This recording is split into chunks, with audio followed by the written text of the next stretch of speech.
During the last recession of 2008, 1.8 million small businesses went out of business for good. So today what I want to share with you is how to prepare for the recession that's coming, or many may say is already here. Whatever, I'm not an expert. Regardless, I don't say this to scare you, I say this to inform you, because if you're informed of the situation, then you can properly prepare for it, and you're much more likely to succeed given the circumstances that are to come than if you're not to think about it, you're to avoid it, you're to think, I'm not gonna think about that later. So for full transparency, I have not been through a recession myself. I'm not really old enough that the last one didn't really affect me. I think I was in high school. And so it wasn't really relevant. But what I have gone through is I've gone through a recessionary-like environment, which was COVID.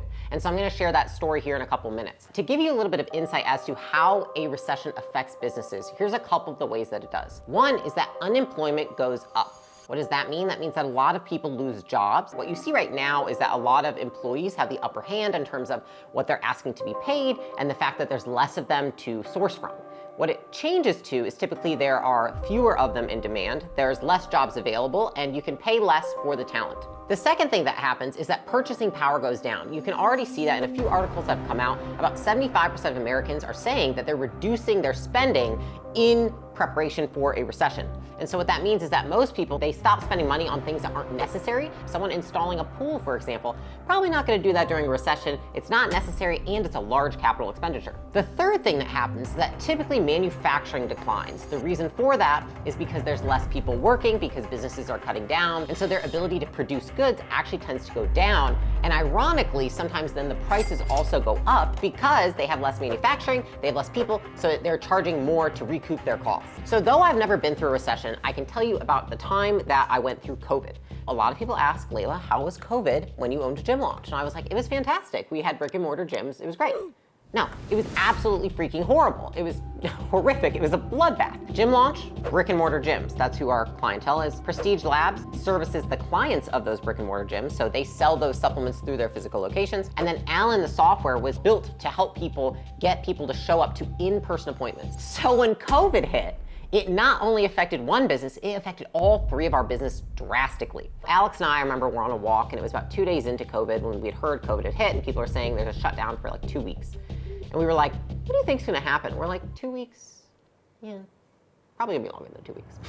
And so we were looking at the effect on our businesses, and we knew that we couldn't sit around idle and just wait for things to turn around. And so we knew that we had to take action. We looked at each business and we made a plan as to what we were gonna do if X, Y, and Z happened. If our revenue drops below X, we do Y. If we're in the red, we do Y. And so we made basically a decision-making framework for each of the businesses that was tied to our financials. Now, the second thing is that our team was terrified. Now, I don't think Alex and I were terrified because I look at it as an opportunity to get better. I'm lucky to have mentors who they always told me, they were like, Layla, recessions are really good for the winners and they're really bad for the losers. And what they meant by that was winners are always going to take advantage of an opportunity like the recession. It's a chance for you to get better. It's a chance for you to also see where are your deficits, where can you improve, and where can you get better, because maybe you're not as strong as you thought in a certain area. That's okay though, you wouldn't know if you weren't tested.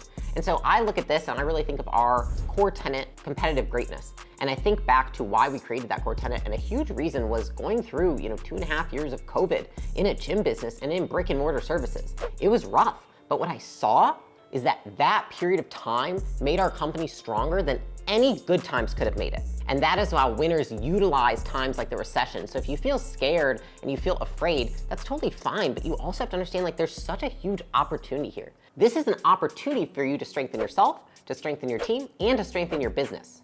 Camaraderie on a team isn't formed when you're winning. Camaraderie on a team is formed when you guys all have your back against the wall and you have to work together to drive out of that situation. That's really how we viewed COVID and how we went into it with that mentality. Now, what I knew is that my team doesn't necessarily see it like that. They don't know what's going on. And all they want is they want a leader to show up and lead the way for them. And so what we made sure to do during that time was show up for our team, have more communication than ever. So that meant I was sending weekly updates to our team via email, Sunday night every week, every 3 to 4 weeks hosting a full team meeting to talk about what was going on. And the biggest mindset shift that I gave to my team is I said, listen guys, we've been in peacetime since this company was born.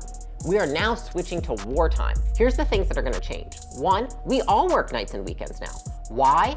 This is a phrase that I got from Josh Graves, who was my boss when I worked at a gym about 7, 8 years ago. We all feed the business and the business feeds us.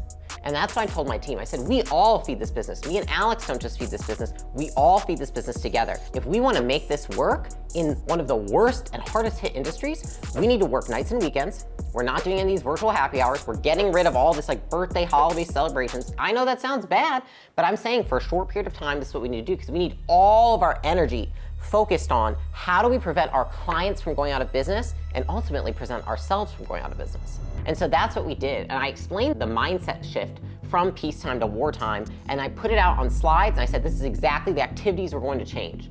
And the thing was that a lot of people don't want to ask that of their teams. Our team 1000% got behind it.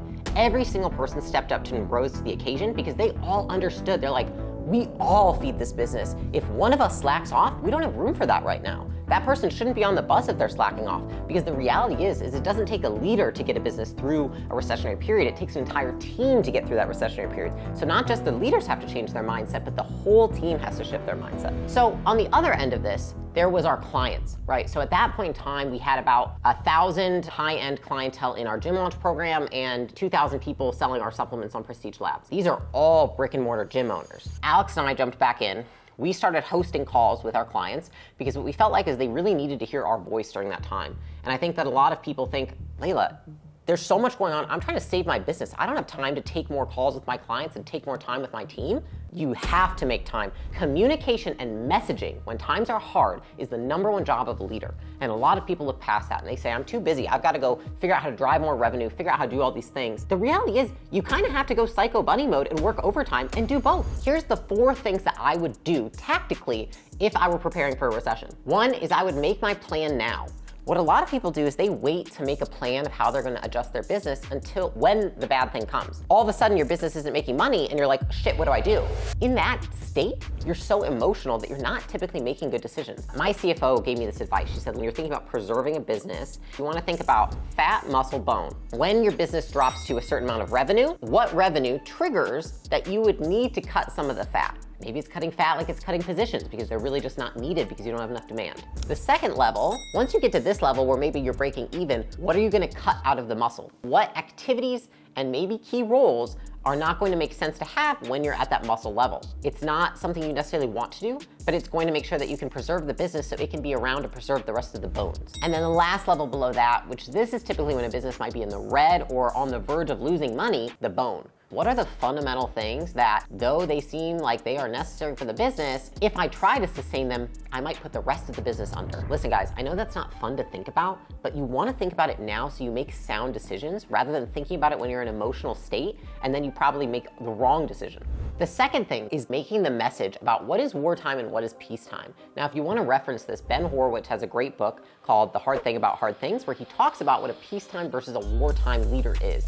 I would go in that book and I would read that section literally just so you could capture this, and then you can understand what you as a leader need to do in terms of shifting your behavior, as well as what your team needs to do in terms of shifting your behavior. And I would make sure I was very transparent with my team about making those changes. I would do an entire presentation to them explaining what the shift is going to look like and what we're all going to do differently. Now, the third thing I would do is I would actually adjust my marketing. A friend of mine, Dean Graziosi, he actually made most of his career during the recession because he was the only one that continued to market during that time. And what he did was he shifted his marketing message from building this insane empire and achieving your dreams to preserving, making sure that you can at least have something for your family, switching from goal-oriented marketing to preservation-based marketing. Because when people are in a state of fear, they're not thinking about these crazy, wild, audacious goals, right? They don't have the capacity. Instead, they're thinking about, dude, I just need to make sure I make rent next month. So you need to speak to the audience and what they're feeling. And that's how you would want to shift your marketing. And then the last thing is I would understand that the best founders act despite how they feel, and they will win despite circumstance. There is always a way for you to win despite what's happening around you. And what you have to understand is you can't blame the recession, you can't blame the economy. Instead, you need to look at it as your strategic advantage. How will I win when everybody else is losing? Anybody who owns a business in time is gonna go through a recession. And so the #1 thing that I want you to remember, and this should give you peace, this shouldn't make you feel bad, is that you're not special. You're not special. Everyone goes through these times. What's really isolating is we think, I'm special, my situation is worse than everybody else's. But the reality is that's just not true. And this is just an opportunity for you to get better, your team to get better, and yourself to get better.